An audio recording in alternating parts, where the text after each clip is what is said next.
Power plant engineering के इस नए क्लास में आपका स्वागत है। आज हम लोग पढ़ेंगे लिक्विड फ्यूल फायरिंग के बारे में। तो चलिए स्टार्ट करते हैं। विभिन्न प्रकार के लिक्विड फ्यूल फायरिंग भट्टियों में विभिन्न प्रकार के लिक्विड फ्यूलों के प्रज्वलन के लिए अनेक प्रकार के बर्नरों का उपयोग किया जाता है और ये बर्नर प्रायः स्टीम या एयर बर्नर और मैकेनिकल बर्नर होते हैं। ऑयल और एयर या स्टीम आदि का वांछित मिश्रण बर्नर में बनाया जाता है और उसे कणीकृत अवस्था में भट्टी में भेजा जाता है, जहां यह वाष्पित हो जाता है और जल जाता है। ये आपका लिक्विड फ्यूल फायरिंग सिस्टम क्या होता है, आपने इंट्रोडक्शन समझा। इसके बारे में हम और बेहतर समझाने की कोशिश करेंगे। जो आपका लिक्विड फ्यूल फायरिंग सिस्टम होता है, ये एयर बर्नर के में क्या होता है, लिक्विड जो है मिक्स हो जाता है और उसके बाद जो आप ईंधन यूज करते हैं, जैसे एग्जांपल में अगर आप कोल यूज करते हैं तो क्या करेगा, ये उसका दहन करने के लिए सहायता प्रदान करता है।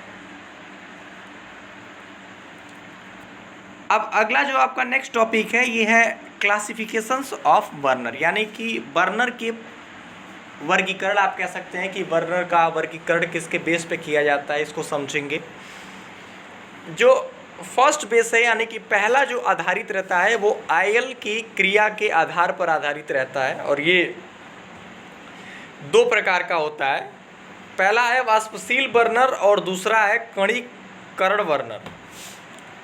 वाष्पीकरण करने वाले बर्नर में आयल वाष्पित हो जाता है और बर्नर के बाहर निकलता है और भट्टी में स्टीम तक पहुंचकर इसे आसानी से जला दिया जाता है, जबकि संघनित्र बर्नर में आयल फ्यूल स्प्रे के रूप में बच जाता है और भट्टी में जल्दी से जलता है।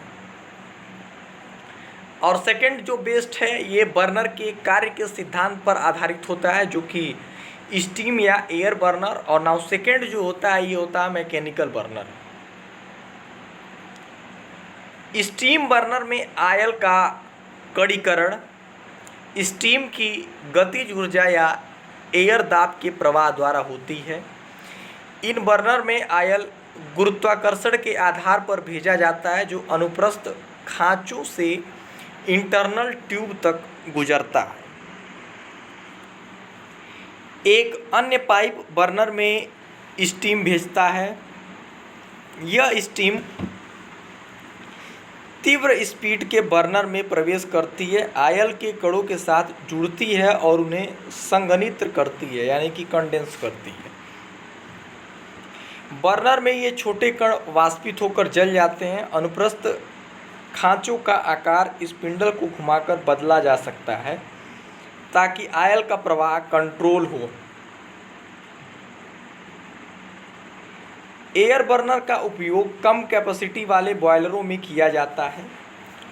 यह स्टीम बर्नर की तरह ही कार्य करता है, लेकिन स्टीम के स्थान पर एयर का उपयोग किया जाता है। आवश्यकता अनुसार एक या दो बर्नर का उपयोग छोटे बॉयलरों में किया जाता है और कई बर्नर का उपयोग बड़े बॉयलरों में किया जाता है। फ्यूल के आयल को पहले मैकेनिकल बर्नर में फिल्टर किया जाता है और फिर डिस्चार्ज विस्कोसिटी आयल बनाने के लिए वांछित तापमान तक गर्म किया जाता है। इसके बाद पंप की मदद से आयल के दाब को 10 से 30 वायुमंडलीय दाब से बढ़ाया जाता है, यानी कि जो पंप होता है उसके माध्यम से इसके प्रेशर को बढ़ा दिया जाता है और मैकेनिकल बर्नर में उसके बाद इसको भेज दिया जाता है। आयल एक ट्यूब से होकर एक कणीकरण हेड में पहुंचता है और कणीकारक हेड तक पहुंचने के बाद आयल पहले डिस्ट्रीब्यूटर प्लेट में छेदों से प्रवाहित होता है और डिस्ट्रीब्यूटर के माध्यम से डिस्ट्रीब्यूट कर दिया जाता है। आयल भंवरदार प्लेटों के माध्यम से प्रवाहित होता है और स्ट्रिंग स्पीड प्राप्त करता है। अंत में आयल एक सक्रिय आकृति में एक हाई स्पीड पर भट्टी में एक प्लेट से गठित एक संकीर्ण छिद्र से गुजरता है कई बर्नर कम कैपेसिटी वाले बॉयलरों में 2 या 3 और अधिक कैपेसिटी वाले बॉयलरों में उपयोग किए जाते हैं। एक बर्नर से दूसरे बर्नर के बीच की जो दूरी होती है वो 1 मीटर से 1.2 मीटर तक रखी जाती है। तो आपका ये जो हो गया ये मैकेनिकल बर्नर, और उसके पहले मैंने आपको स्टीम बर्नर के बारे में बताया। अब चित्र के माध्यम से समझने की कोशिश करेंगे, जो कि आपको स्क्रीन पर दिख रहा होगा। जो आपको इस टाइम स्क्रीन पर जो चित्र दिख रहा है ये है स्टीम बर्नर का, जो कि कुछ ही समय पहले आप लोगों को मैंने बताया है। एक बार फिगर के माध्यम से भी समझाते हैं। नाउ राइट हैंड साइड में आप लोग देख पा रहे होंगे एक स्पिंडल दिया हुआ है, जो कि क्या करता है, एडजस्ट करता है आप, और आंतरिक नाली है यानी कि इंटरनल ट्यूब है, और अनुप्रस्थ खांचा है। ये तो बात हो गई आपकी स्टीम बर्नर की। ये टोटली जो है स्टीम बेस्ड बर्नर होता है, जिसके माध्यम से फ्यूल को बर्न करवाया जाता है या फिर फ्यूल को जलाया जाता है। नाउ सेकेंड, आपको जो फिगर इस समय दिख रहा होगा यानी कि जो चित्र इस टाइम दिख रहा होगा ये है मैकेनिकल बर्नर का।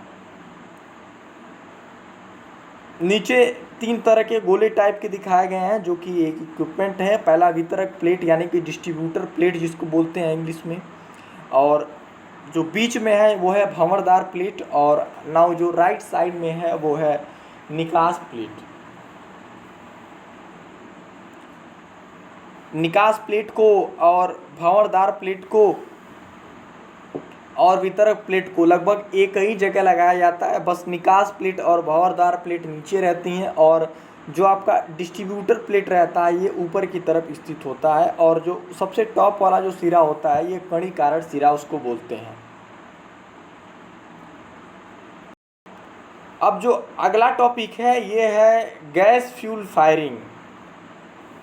गैस बर्नर में गैस फ्यूल की फायरिंग की जाती है, और बर्नर में गैस फायरिंग 2 विधियों से की जाती है। पहले प्रकार में गैस और एयर का उचित मिश्रण बनाया जाता है और फिर एक भट्टी में भेजा जाता है जहां इसे दहन किया जाता है। और जो दूसरा प्रकार है इसके अंतर्गत गैस ईंधन में एयर को विभिन्न मार्गों में से भट्टी में भेजा जाता है, उसी समय उसका मिश्रण तैयार हो जाता है और फिर उसका दहन कराया जाता है। दूसरे प्रकार में फायरिंग करते समय फायरिंग दर पहले प्रकार की तुलना में थोड़ा सा कम होता है। दोनों में देखिए अंतर क्या है, कुछ कॉमन चीज़ें भी हैं।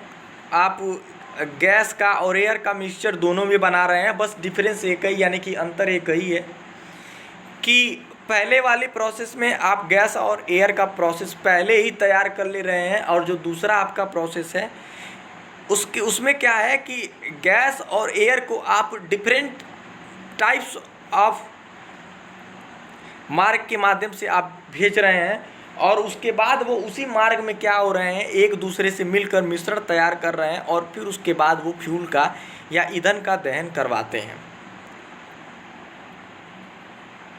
पहला है गैस बर्नर। गैस बर्नर को समझते हैं कि वो क्या होता है। और गैस बर्नर जो हैं वो 2 प्रकार के होते हैं। पहला है माइक्रो ज्वाला बर्नर और दूसरा है नेचुरल गैस बर्नर। माइक्रो ज्वाला बर्नर में मेटल की एक सीट होती है, जो कि एक साइड में आपको दिख रहा होगा। मेटल की एक सीट होती है जिसके ऊपर ढक्कन का लगभग 2 mm व्यास के कई छेद होते हैं। आप ऊपर देख पा रहे होंगे जो साइड में फिगर दिख रहा है, नीचे वाला नहीं, साइड में जो फिगर दिख रहा है उसमें कई छेद भी दिख रहे होंगे। तो उसी को बताया गया है कि 2 mm के व्यास के कई छेद होते हैं। नीचे से एयर प्रवेश करता है, एरो नीचे दिख रहा होगा आपको, वहाँ पे एयर लिखा हुआ है, और वहीं से क्या करता है, वायु यानी कि एयर जो है प्रवेश करता है, और खोल में एयर के साथ वांछित मिश्रण बनाने के लिए गैस पाइप के से बाहर निकलती है, और यह मिश्रण इन छेदों से निकलकर चलता है। अगर आपसे हम सीधा सा एक एग्जाम्पल दें तो आप लोग जो है घरों में यानी कि जो रसोई गैस होता है आप लोग उसको जलाते होंगे। आप लोग देखे होंगे कि जो ऊपर में लगा होता है, जहाँ जिसके ऊपर आप अपना जो भी सामग्री है गर्म करने के लिए रखते हैं उसको आप बर्नर बोलते हैं। तो वो भी क्या होता है, वो भी आपका जो फ्यूल बेस्ड होता है, यानी कि वो गैस पे बेस्ड होता है। आप एलपीजी का इस्तेमाल करते हैं, एलपीजी जो है गैस ही है, लिक्विड पेट्रोलियम गैस बोला जाता है उसको भी। तो वो भी एक गैस पे बेस बर्नर कहा जा सकता है एग्जाम्पल के तौर पे। उसमें आप देखते होंगे कि ऊपर में बर्नर में कई छेद होते हैं और उन्हीं छेद से क्या होता है, गैस का फ्लो होता है और ऑक्सीजन की उपस्थिति में वो उसको जला दिया जाता है। और सेम उसी टाइप का ये आपको फिगर दिख रहा होगा या उसी पे आधारित ये है, जिसमें कि नीचे से एयर का झोंका दिया जा रहा है। ये एटमॉस्फेयर में जो एयर है उससे इसका काम नहीं चल पाएगा, जिसकी वजह से इसको एक्स्ट्रा एयर की आवश्यकता पड़ती है और उसको नीचे से प्रवाहित कर दिया जाता है। और साइड में एक लेयर बनी होती है और साइड से एक पाइप के माध्यम से गैस को प्रवाहित किया जाता है और गैस और एयर को मिक्स करवा दिया जाता है। नाउ जो इसका दूसरा टाइप है ये है नेचुरल गैस बर्नर। इसका उपयोग हाई कैपेसिटी वाले प्लांट में किया जाता है और ये जो बर्नर है ये आपको सामने फिगर में दिख रहा है। इसमें गैस और एयर को उच्च दाब पर भेजा जाता है।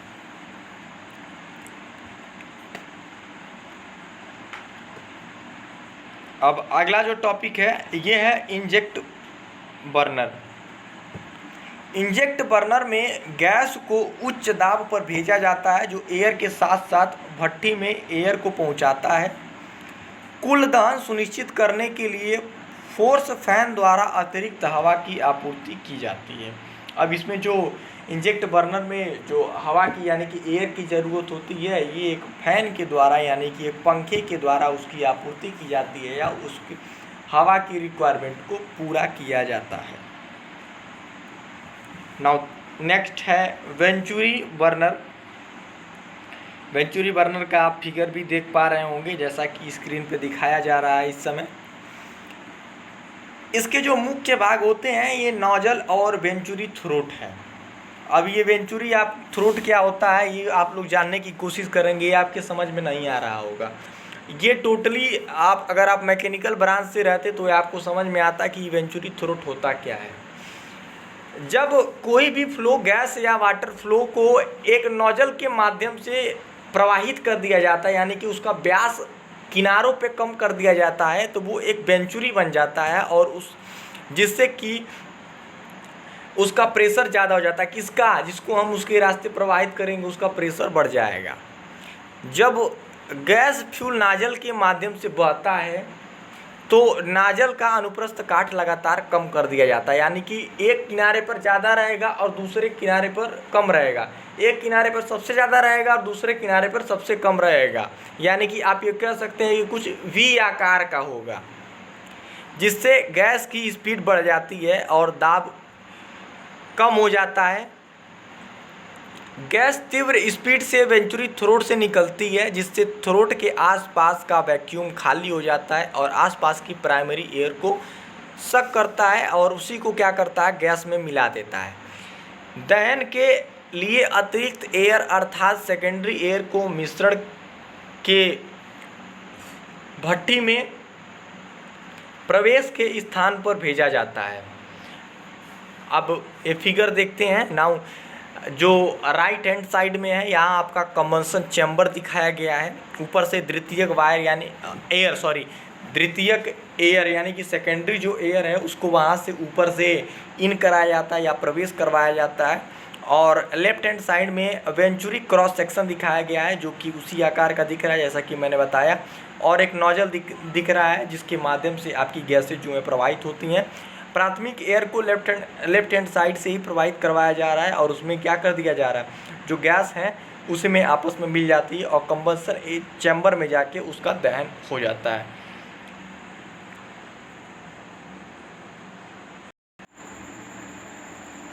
तो अब तक जो हम लोग समझ रहे थे वो बर्नर सिस्टम या फिर जो फ्यूल के जलाने में जो सहायक अंग होते हैं या फिर जो सहायक एलिमेंट होते हैं उसका हम लोग जो यूज किए हैं और उसके बारे में समझे हैं।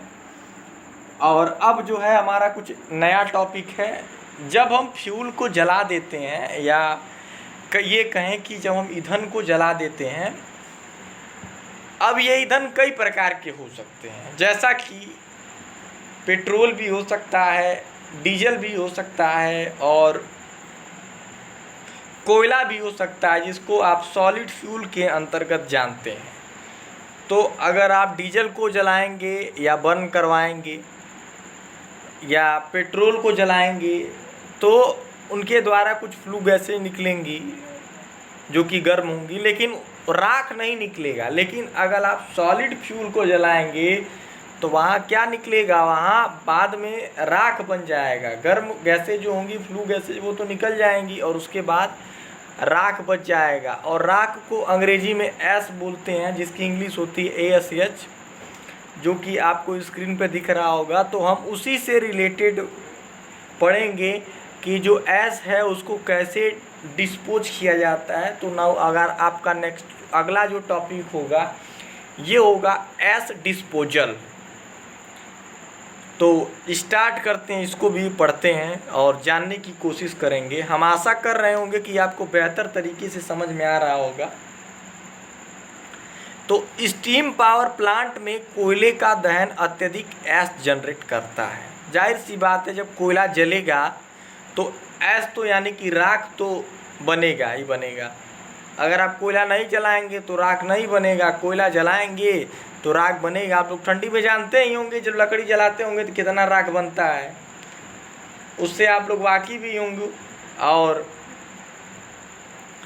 ऐश की यह मात्रा जलाए गए कोयले के भार से 10 से 20% तक भिन्न होती है। इस प्रकार बड़े पावर प्लांट में जहां प्रतिदिन हजारों टन कोयला जलाया जाता है, घर थोड़ी ना है आपका, बड़ा बड़ा पावर प्लांट होता है, तो उसमें कईयों टन जो है वो कोयला जला दिया जाता है, तो उससे राख भी निकलेगा। और जब राख निकलेगा तो हाथ से थोड़ी ना हटा सकते हैं, बहुत ज़्यादा राख होता है, तो उसको हटाने के लिए मशीनों का भी यूज़ करना पड़ता है। तो सैकड़ों टन जो है वो SB प्रतिदिन जनरेट होता है, यानी कि कईयों 100 टन जो है राख भी वहाँ पे बन जाता है, इकट्ठा हो जाता है। उस राख को वहाँ से हटाना पड़ेगा, नहीं तो नया कोयला कहाँ जलाएंगे, उसका राख कहाँ जाएगा। तो इस ऐश को डिस्पोज करना एक बहुत बड़ी समस्या हो जाती है, और इसके लिए विशेष उद्देश्यों की पूर्ति की जानी चाहिए। बॉयलर भट्टी में कोयले के दहन से उत्पन्न ऐश को यानी राख को निकालने, इसे ट्रांसपोर्ट करने और इसे प्लांट से दूर एक उपयुक्त स्थान तक पहुंचाने की जो प्रक्रिया है वो ऐश डिस्पोजल कहलाती है। यानी कि कोयला जल गया, राख बन गया, ठीक है, फिर उस राख को क्या किया जाएगा, हटाया जाएगा, वहाँ से ट्राली, ट्रैक्टर या ट्रक में भर दिया जाएगा।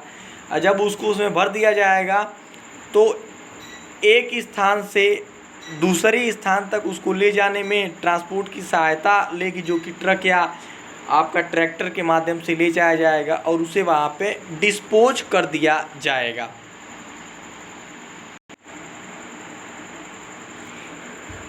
अब बात करते हैं कि ऐश रिलीज की प्रमुख समस्याएं। अब उसमें समस्याएं क्या क्या होती हैं, जो मेजर प्रॉब्लम आती हैं।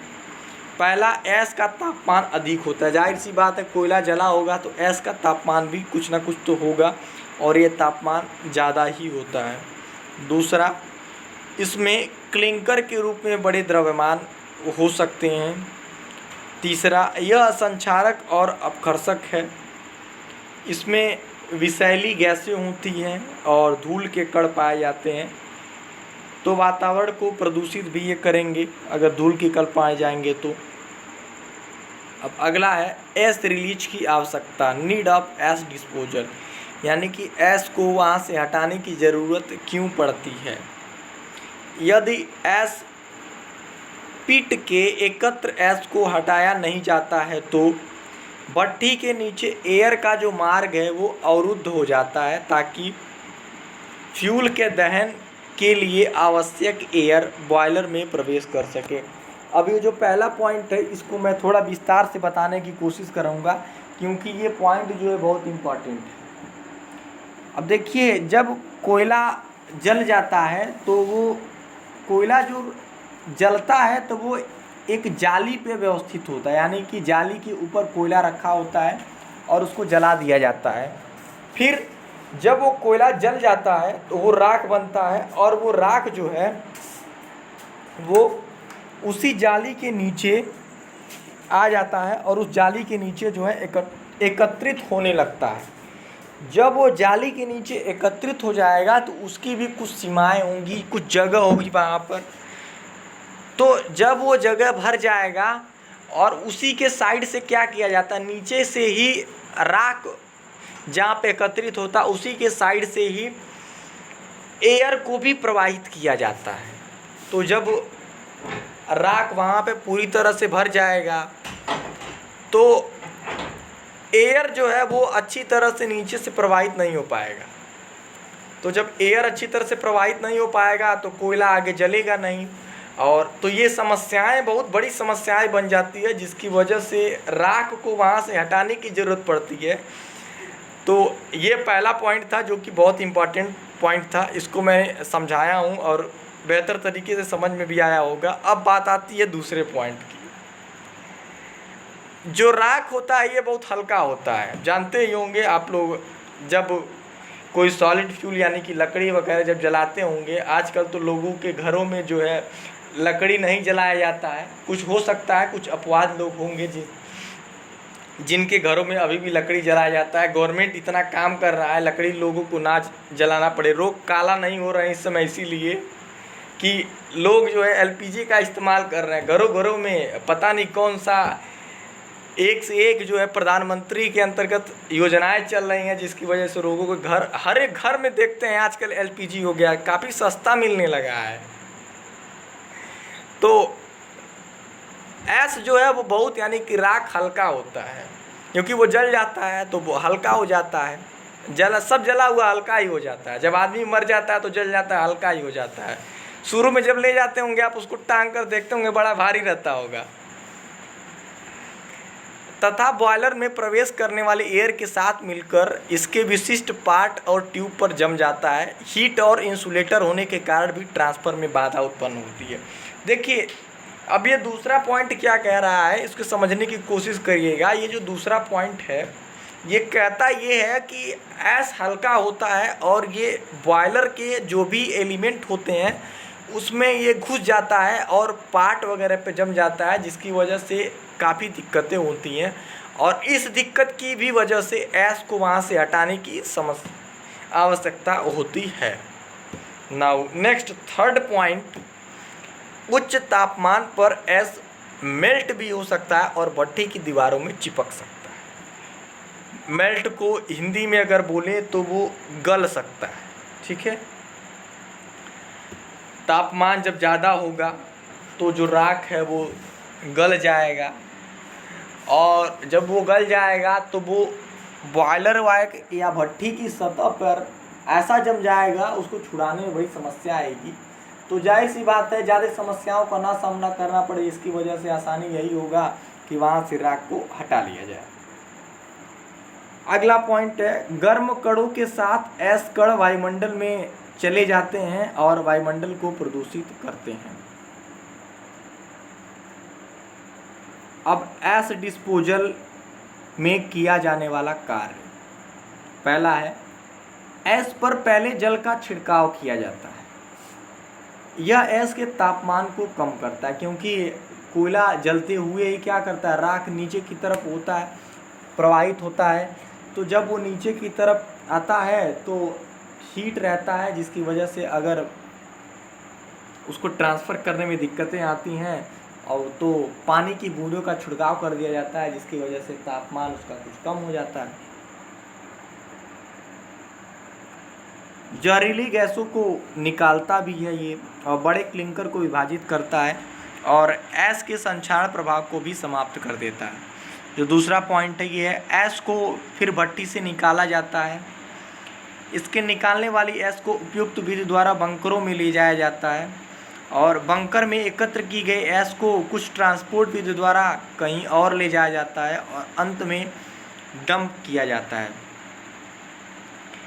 इतना ही नहीं, ऐश का उपयोग भी किया जाता है, जो कि हम अगले पॉइंट में आपको बताएंगे, यानी कि जो इसके बाद राख बचता है उसका उपयोग भी किया जाता है।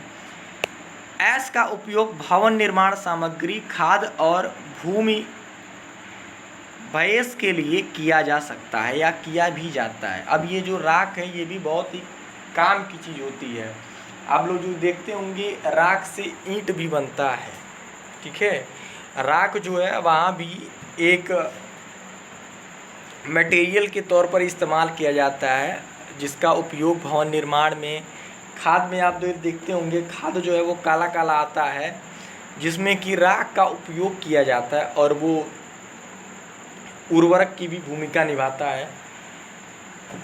आप लोग देखते होंगे पहले के समय में जो घर पे लोग लकड़ी जब जलाते थे तो उसके द्वारा जो राख बचता था उसको लोग ले जाके खेतों में उसको डाल देते थे या फिर उसको प्रवाहित कर देते थे। तो वो क्या करता है, एक खाद की भी भूमिका कुछ हद तक निभा देता है, जिसका इस ऐश को क्या करते हैं, कुछ केमिकल रिएक्शन वगैरह करा के खाद का भी निर्माण कर दिया जाता है। अगर इसके बारे में आप विस्तार पूर्वक पढ़ना चाहते हैं तो इसको आप देख सकते हैं, या फिर इसके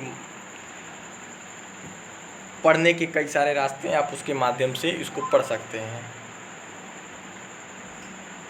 अब एक ग्राफ दिया हुआ है स्क्रीन पे, लाइन डायग्राम जिसको बोला जाता है।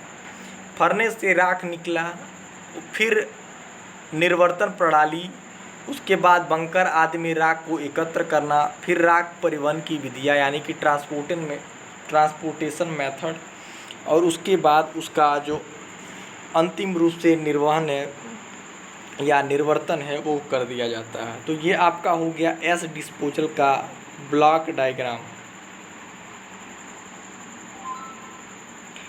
अब अगला जो है ये है अगला टॉपिक, ऐश डिस्पोजल की विधियाँ। अब ऐश डिस्पोजल की कौन कौन सी विधियाँ हो सकती हैं या फिर कौन कौन सी विधियाँ उपयोग में लाई जाती हैं, इसको देखेंगे या इसको समझने की कोशिश करेंगे। डिस्चार्ज करने की विभिन्न विधियों से बॉयलर की भट्टी से ऐश निकालते हैं और इसे एक ऐश पिट, बंकर या सेटिंग टैंक में ले जाया जाता है, जैसा कि मैं आपको पहले ही बता दिया हूँ, जो प्लांट से दूर स्थित होते हैं। प्रमुख डिस्पोजल विधियाँ जो है निम्नानुसार हैं। अब एक पॉइंट इसमें छिपा हुआ है जो कि मैंने आपसे, ये जो प्लांट से दूर स्थित होता है, यानी कि जहाँ पे आप ऐश को ले जाके डिस्चार्ज करेंगे या फिर जहाँ पे आप ले जाके इकट्ठा करेंगे वो प्लांट से कुछ दूरी पे होगा। ऐसा नहीं है कि उसी प्लांट में स्थित होता है, उसी प्लांट में ये स्थित नहीं होता है, कुछ दूरी पे उसको जाके संग्रहित किया जाता है या इकट्ठा किया जाता है। अब इनकी विधियों पे थोड़ा नज़र डालते हैं कि कौन कौन सी विधियाँ हैं। पहला है आपका मैकेनिकल विधि, दूसरा हाइड्रोलिक विधि, और तीसरा है न्यूमेटिक विधि, और नाउ फोर्थ है स्टीम जेट विधि। तो ये जो 4 प्रकार की विधियाँ हैं ये ऐश डिस्पोजल में सहायक होती हैं या सहायता प्रदान करती हैं, या आप दूसरी भाषा में ये भी कह सकते हैं कि ऐश को भट्टी से निकाल कर जो वहाँ तक बंकर तक पहुँचाने में या फिर बंकर में इकट्ठा करने में ये चारों विधियाँ सहायक होती हैं जो कि उपयोग में लाई जाती हैं। तो आज की क्लास में इतना ही। अब विस्तार पूर्वक कल की क्लास में हम इनको समझेंगे कि मैकेनिकल विधि क्या होती है और हाइड्रोलिक विधि क्या होती है या न्यूमेटिक विधि क्या होती है, या फिर उसके बाद जो है स्टीम जेट विधि। इन चारों को बारी बारी से मैं आपको बताऊंगा और समझाने की कोशिश करूंगा। मैं आशा करता हूं कि आज जो मैंने आपको बताया वो समझ में आया होगा। तो आज की क्लास में सबसे पहले मैंने बर्नर को बताया है, या जो लिक्विड फ्यूल बर्नर होते हैं या कैसे कैसे जो है फ्यूल को बर्न करवाया जाता है, उसमें कौन कौन से सिस्टम या प्रोसेस का इस्तेमाल किया जाता है इसको बताया। उसके बाद ऐश डिस्पोजल को बताया है कि ऐश डिस्पोजल जो है वो कैसे होता है और कैसे ऐश को डिस्पोज किया जाता है, इसमें क्या क्या दिक्कतें आती हैं, क्या क्या परेशानियां आती हैं और ऐश डिस्पोज करने की आवश्यकता क्यों पड़ती है। तो आज की क्लास में बस इतना ही है। हम आशा करते हैं कि आप स्वस्थ होंगे और सुखी होंगे, और इसी के साथ आज की क्लास को ख़त्म करते हैं। धन्यवाद आप सभी लोगों को।